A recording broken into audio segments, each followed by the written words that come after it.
Izinkan saya tunjuk dekat anda semua nombor 3. Nombor 3 tuan-tuan dan puan-puan. Nombor 3 yang di atas sana baik dan di bawah sini. Nombor 3. Ingat betul-betul balik sebelum tidur, bangun tidur esok. Nombor 3 ni penting tuan-tuan dan puan-puan. Kerana apa? Nombor 3 adalah calon ahli parlimen Lembah Pantai P121 saudara Fahmi Fadzil. Bismillahirrahmanirrahim. Assalamualaikum warahmatullahi wabarakatuh. Harapan. Baik. Lawan. Ni semangat. Assalamualaikum warahmatullahi wabarakatuh. Salam sejahtera, walaupun utasawang senghau. Saudara-saudari ilai, wanakkam. Nama berita Kopi Bosian, Sawadika.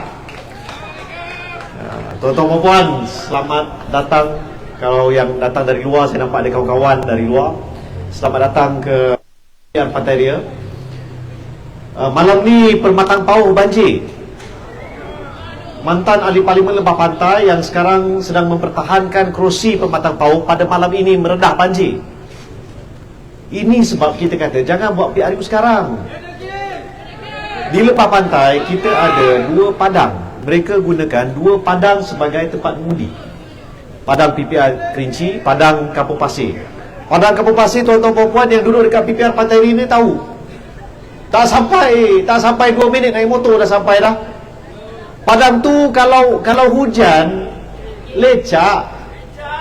Padang tu bulan Disember 2021, bulan Mac 2022 banjir mula dekat situ, dekat padang tu.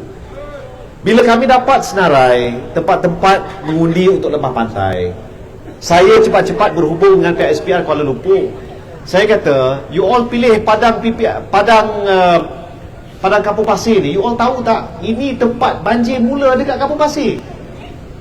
Mungkin SPR tak turun. Saya turun 2 kali. Dua kali saya turun untuk tengok sendiri. Dan video daripada warga Kampung Pasir yang duduk tepi padang bola tu, nampak air keluar mencurah-curah. SPR Kuala Lumpur tengok tak benda tu? Saya nak tanya SPR Kuala Lumpur hadir tak pada 18 dan 19 Disember macam kami hadir pada 18 dan 19 Disember untuk bantu pakcik-makcik yang terlantar, untuk bawa mereka ke pusat pemindahan sementara di SJKT Sarasvati. Mereka tak hadir, mereka tak turun, mereka tak tahu, mereka tak nampak. Tapi mereka buat keputusan untuk letakkan marquee tent dekat padang bola Kampung Pasir. Tak apalah, biarlah. Mereka nak letak situ, tak apalah. Dan kita pun tahu padang bola ada dia macam mana. Penduduk dekat Kampung Pasir, anak-anak yang main bola sepak, sejak saya jadi ahli parlimen, mereka menegur kenapa padang bola ini yang dulu, yang saya difahamkan dibina oleh pihak NPE, kenapa padang ini terlalu beralun. Dan kenapa padang bola di Kampung Pasir ini sebahagian rumputnya tumbuh lebih cepat daripada sebahagian yang lain. Kalau siapa-siapa yang pernah main bola kat situ tahulah, lepas potong kalau sudah potong, ada sebahagian daripada padang tu rumput dia tumbuh lebih cepat. Sebab waktu mereka tanam rumput di situ, mereka tanam 2 jenis rumput yang berbeza. Saya tahu, kawasan saya, anak-anak dekat Kampung Pasir pun tahu tempat tu tak sesuai. Apakan daya dah dipilih tempat tu. Jadi tak apalah, kita redahlah, kita buat kerja lah. Dan saya bagi komitmen malam ni tuan-tuan puan-puan, kalau banjir saya yang first akan turun. Ya, untuk bantu warga Kampung Pasir sekali lagi. Dah 2 kali. Tapi insya-Allah tuan-tuan puan-puan, sejak saya menjadi ahli parlimen dan setelah perkara itu berlaku pada Disember 2021 dan Mac 2022, insya-Allah kali ini tak akan berlaku banjir lagi. Kenapa? Bukan sebab saya, bukan sebab Fahmi Fadzil, tapi sebab penduduk Kampung Pasir Baru telah faham bahawa kita mesti sama-sama usaha untuk pastikan kawasan kita baik. Masalah yang dihadapi, rumah pam ke, saliran ke, ban yang dah runtuh ke, masalah-masalah ni diselesaikan segera. Kita tak nak berlaku banjir di Kampung Pasir ke, dekat terowong nak pergi ke Kampung Pasir ke, dekat depan sini. Kalau tuan-tuan puan-puan yang tinggal di PPR, Masa hujan waktu tu, depan ni semua banjir kan tak? Tapi masalah banjir ni, especially banjir kilat, dia berlaku antara lain sebab sampah sarap menghalang aliran air. Sampah sarap menghalang aliran air. Longkang dah buat. Tapi kita nampak video yang kadang-kadang viral, anggota polis trafik hentikan kenderaan untuk turun, alihkan sikit, air banjir itu dah cepat mengalir. Jadi tuan-tuan puan, dengan metafora itu, dengan misalan itu, saya nak jemput tuan-tuan dan puan-puan. Pada 19 hari bulan November nanti, tugas kita sebagai warga negara yang boleh mengundi ialah untuk jadi seperti sukarelawan, seperti polis trafik, seperti abang-abang kakak-kakak riders yang berhenti untuk alihkan sampah supaya air boleh mengalir semula, menyelamatkan keadaan. Apakah sampah itu? Sampah itu adalah sampah-sampah politik. Kita nak ketepikan. Ya, sampah-sampah politik yang kita nak ketepikan supaya tak berlaku tak berlaku banjir, tak berlaku musibah dalam kawasan kita. Maksudnya pilih yang betul, orang yang buat kerja, orang yang sentiasa ada di sini, insya-Allah tak berlaku masalah untuk warga di lembah pantai, insya-Allah.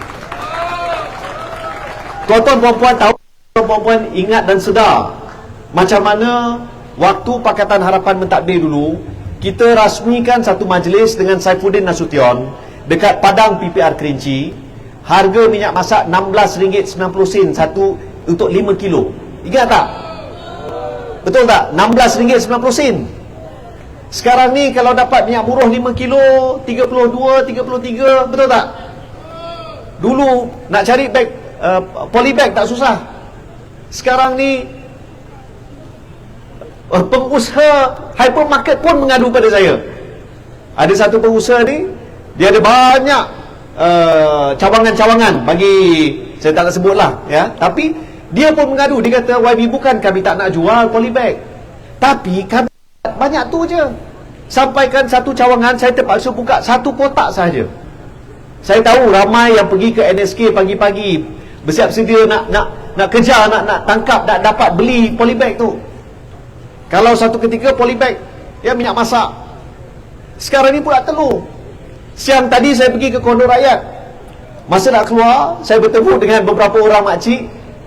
Mereka bawa beg daripada 99. Dia kata mereka serbu, mereka tunggu macam sedang hendak nak tangkap lori yang bawa telur. Sebab tak dapat jumpa. Tak dapat jumpa. Bila saya pergi hari Ahad yang lalu ke pasar pagi dekat depan stesen KTM Pantai Dalam, saya bertemu dengan seorang penjual ya, dia jual ayam dan telur. Dia kata dia order 40 tray, dapat 10 je. Jadi memang sekarang ni keadaan susah, tak seperti dulu, tak seperti waktu-waktu dulu. Tapi apa yang kita lakukan, apa yang kerajaan lakukan, tak payah cakaplah apa kerajaan lakukan, apa yang saya lakukan. Pada bulan Julai yang lalu, kita mulakan dengan satu program jualan amal prihatin rakyat. 1,000 keluarga di seluruh lembah pantai, kita sediakan barang-barang bernilai RM100, tapi disubsidi RM50. Ada siapa-siapa di sini penerima bantuan pada waktu itu? Ada tak? Ada ya, ada. 1,000 keluarga di seluruh lembah pantai. Lepas tu kita tengok masalah ayam. Harga ayam naik. Jadi berapa ringgit? Ada mencecah RM10. Hari ini ada yang kata sampai RM11. Jadi apa yang saya lakukan sebagai ahli parlimen sekarang, saya pre-order dulu 6,000 ekor ayam. Kita hantar setiap minggu 500 ekor ke 12 tempat yang berbeza, bantu 6,000 keluarga. Kalau di luar harga ayam sekarang ni RM11 ada. Satu ketika RM9.40 sekilo. Kita sediakan ayam segar bersubsidi pada harga RM8 seekor.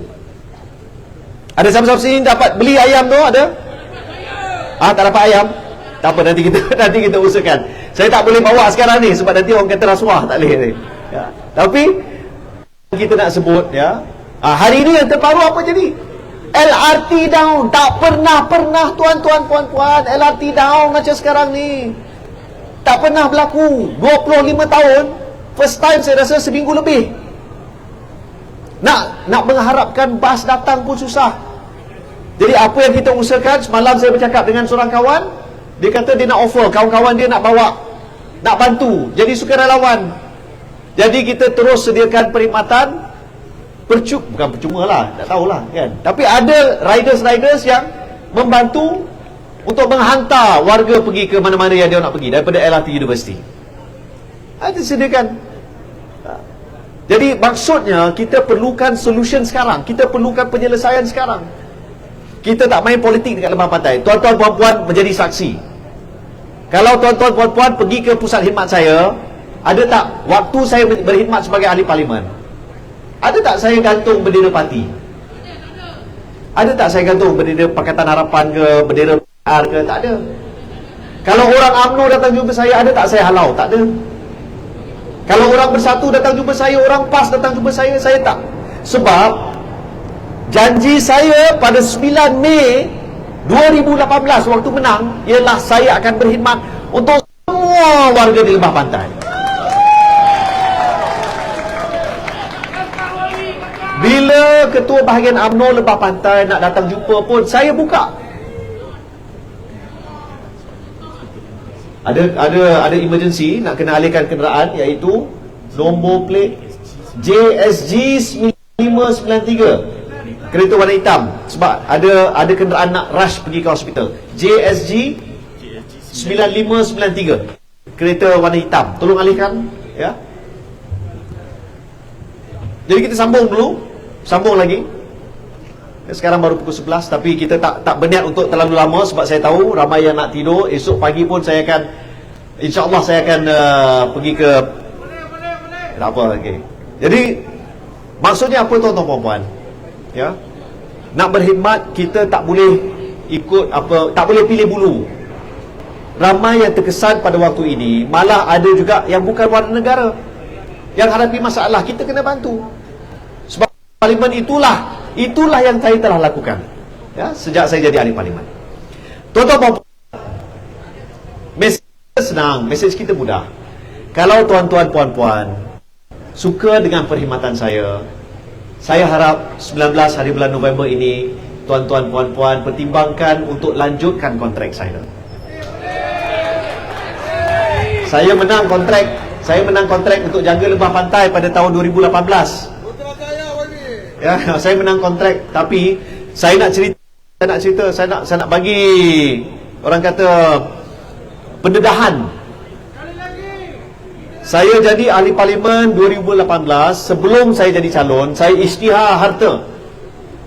Waktu itu harta saya bernilai 1.0 juta ringgit, lebih kurang 1.0 lebih sikit juta ringgit. Ada satu rumah, satu apartmen, 2 biji kereta, 1 kereta kelisa. Kereta kelisa tahun 2004. Jadi kereta yang saya takkan jual, saya masih ada, sebab dia kereta legend, ya. Senang keluar masuk kalau pergi PPR dan sebagainya. Tak jual. Tahun 2022 sekarang ni, sebelum saya jadi calon sekali lagi, saya isytihar sekali lagi untuk tunjukkan I have nothing. Saya tak nak berselindung apa-apa pun. Rakyat lembah pantai boleh tengok, boleh nilai, ya. Saya masih pakai jam Casio yang sama. Saya masih pakai, tuan-tuan puan-puan, kasut ni saya berkempen tahun 2018. Kasut sama, kan? Masih sama. Sekarang nilai aset saya 1.2 juta. Naik sikit.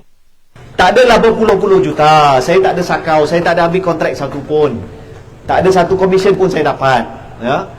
Semua yang apa-apa peruntukan yang saya diamanahkan untuk jaga, semua sampai kepada warga lembah pantai.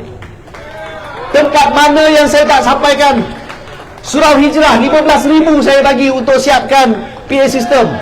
Kalau PA system tak siap, tanya dengan AJK. Ya, 15,000 saya sediakan kepada rukun-rukun tetangga dekat PPR pantai dia. Hampir semua saya ada bantu. Nak main bowling, saya bantu. Nak buat program, saya bantu. Ya, bukan saya nak mengungkit, tapi nak menyatakan saya tak ada, orang kata apa nama ni, tak ada, saya tak ada minta siapa-siapa komisen apa-apa. Ya, semua kalau 100 tu 100 lah untuk rakyat. Dan saya tahu tadi ada aunty jumpa, ya, ada makcik, ya, saya bantu anak-anaknya. Jadi bukan nak mengungkit, tapi nak menyatakan mak ayah saya ajar. Mak ayah saya pejabat awam, pegawai kerajaan. Ayah saya kerja Felda. Ayah saya kerja Felda dan dia diamanahkan waktu itu. Dia daripada Universiti Belaya, dia masuk Felda tahun 69, sampailah dia dipensinkan tahun 2004. Ayah saya masuk Felda sebagai pegawai biasa, jadi pengarah besar Felda, jaga semua Felda.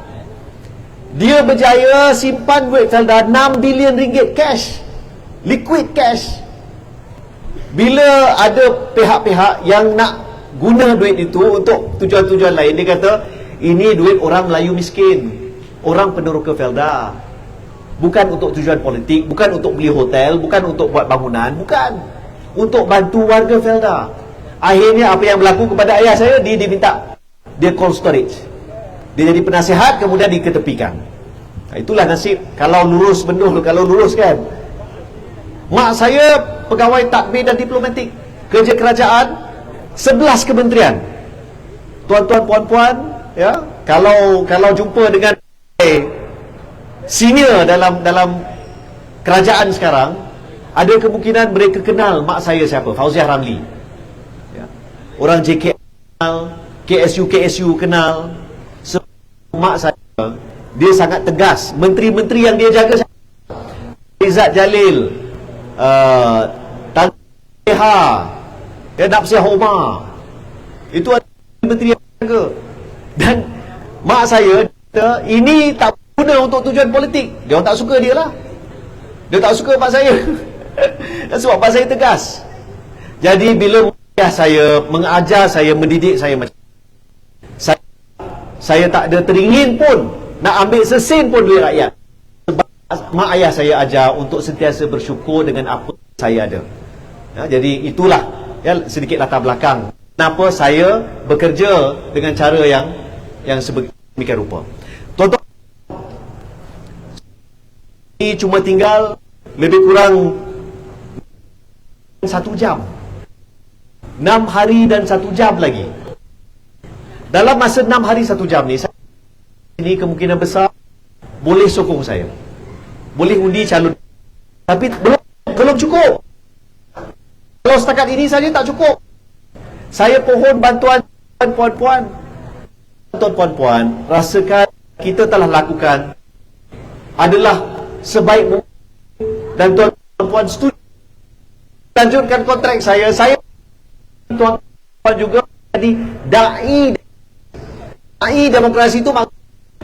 Bila kita esok pagi kedai roti canai Imam Hadi, kedai roti Imam Hadi, sampai makan roti canai, hanya dengan kita dan kawan kita yang kita jumpa, awak tahu tak awak mengundi dekat mana?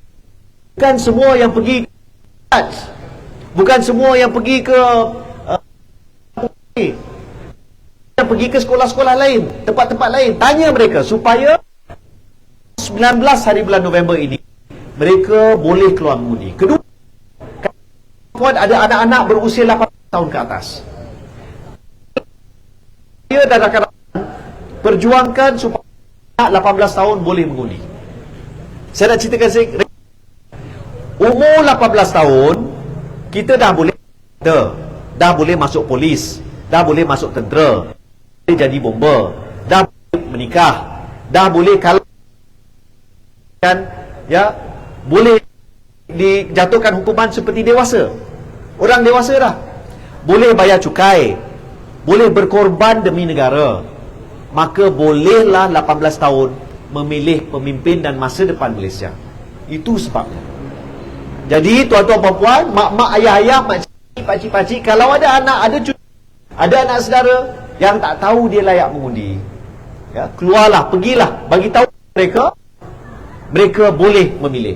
Kalau mereka tak tahu mana, kalau mereka rasa Mak Ngah saya nak undi senang je, cakap nombor 3. Okey. Okey ya.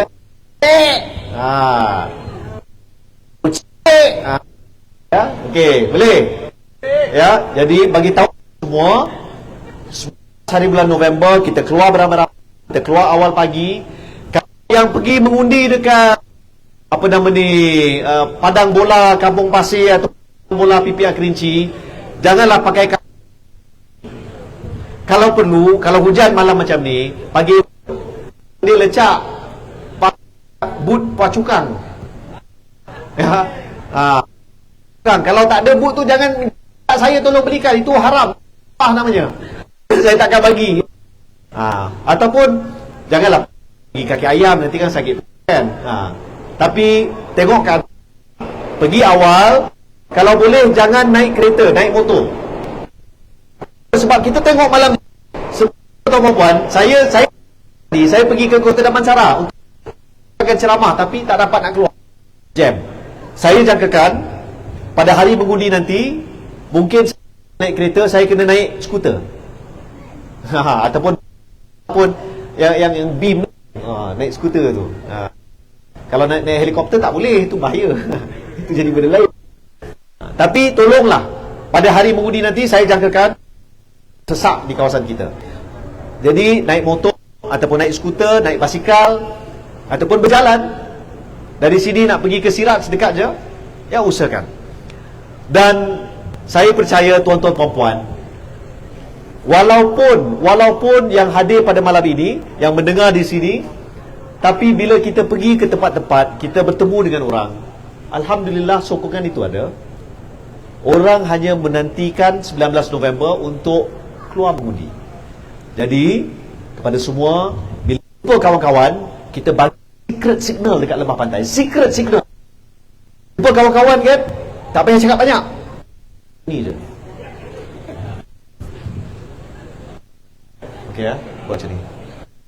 Ya, ni bunga dia. Ya. Ni dia. Haji Radi macam ni.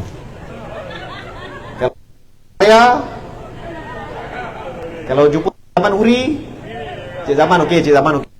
Kalau Cik Mel Man Botak, jumpa ya. Jumpa Cik Rosdi, kawan-kawan, jumpa Cik Hasan, jumpa Alif Botak ni ada. Macam ni ya, macam ni. Jalan. Okey, kita praktis. Kita ya, jalankan. Baik kan? Baik mana? Baik. Baik ya. Jadi tuan-tuan, saya doakan semua sentiasa sihat walafiat. Sebab COVID masih ada. Tuan-tuan yang pergi ke surau ataupun pergi ke mana-mana, kalau solatlah kat rumah. Ya, duduk kat rumah dulu. Dan kalau sakit tu selsema, demam, cepat-cepat buat test. Ya. Sebab kita nampak memang ada peningkatan. Tapi insya-Allah sebab kita semua ni, ingat tak dulu masa sentuhlah masa kita PKPD dulu. Ya, PKPD dulu kita ramai yang datang bantu. Tapi Pantai Ria ni special. Anggota dengan pegawai pun ingat. Dekat lepas pantai ni, dia ada dua tempat yang sangat special. Satu dekat Pantai Ria, satu dekat Bukit Angkasa. Pantai Ria ada 3 orang lolos. Dah pasang kawat berduri, 3 orang belakang ni lah kan. Blok B ya. Siapa duduk blok B? Allah, ni tengok ni blok B lah ni. Lolos, terjun dalam sungai ya. Lari. Belakang Allah, abang bukan kan? Dekat flat angkasa pasang kawat duri, apa berlaku? Ada makcik tu masuk. Inilah special orang. Itu tuan-puan, saya sayang lembah pantai. Saya rasa kita semua nak tengokkan yang terbaik untuk Malaysia. Jadi pada 19 hari bulan November nanti yang terbaik, yang terbaik ya, boleh? Yang terbaik. Jadi sekian dahulu, insya-Allah tuan-puan, kita ada siri akan datang. Saya belum ni saya nak bagi pendedahan, tapi saya rasa saya hold dulu. Saya hold dulu sebab ni saya nak bagi tahu serius ya, ni benda serius. Viral dekat Sik Kedah semalam lah dia kata. Penceramah dekat Sik Kedah. Ceramah daripada Perikatan ya, dia kata undi Perikatan Nasional. Kalau undi BN ke PH masuk neraka. Astaghfirullahalazim. Astaghfirullah. Aduh, ya. Saya dengan kawan dari PAS dekat Lebah Pantai ni hubungan tahu ada di kalangan pertimbangkan ya, undi saya. Itu sebab saya pun banyak selain insya-Allah. Tapi jangan percaya dakwah tu. Itu ya. Tapi insya-Allah dalam masa yang terdekat kita akan ada siri masuk di PPR Kerinci. Mana lagi? Dekat dan juga di Lucky Garden. Kita jumpa nanti. Assalamualaikum warahmatullahi wabarakatuh. Terima kasih.